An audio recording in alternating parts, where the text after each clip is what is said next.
बाबा तुम्ही त्या दिवशी बोलताना अहिरीच्या सभेमध्ये बोलले होते की माझी मुलगी जी आहे तीच माझ्यासोबत वैर करत आहे, ते म्हणजे अशा मुलींबद्दल काय बोलायचं. परंतु आज त्या ठिकाणी जयंत पाटील आणि इतर नेत्यांनी म्हटलं आहे की एक बाबा जरी गेले असले तरी पवार साहेबांसारखे दुसरे बाबा तुझ्या पाठीशी उभे आहेत. ठीक आहे, नवीन वडील त्यांनी शोधला असेल.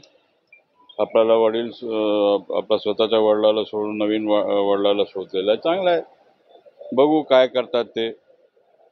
आपण लोकांकरता काम केलेलं 50 वर्ष आपण लोकांकरता हिताकरता काम केलेलं लोक.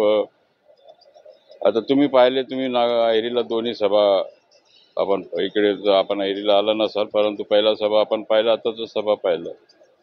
काय फरक आहे हे तुम्हाला माहिती. मी कशाला जास्त बोललं पाहिजे. बाबा खरं तर भाजपवर आरोप होतो ते घर फोडण्यात येतं, पण आता परत आपलं घर फुटलेलं आहे. या सगळ्या राजकारणामध्ये काय प्रतिक्रिया आहे? नाही, आता ते त्यांनी उत्तर दिलं ना, काय घर फुटला नाही म्हणून. आता घर फुटला नाही तर आता बघू काय काय पुढे आहे. कोण घर फोडला काय नाही फोडला, मी तर सांगतच होतो साहेबांनी अशा प्रकारचं करू नये. ठीक आहे, ते झालं, आता घडला. आता घोडा मैदान समोर आहे, बघू. लग्नानंतर हा बदल घडलेला आहे असं वाटतं का आपल्याला? ठीक आहे, आता ते नवीन आहेत राजकारणामध्ये, 8 वर्ष काम केलं मी.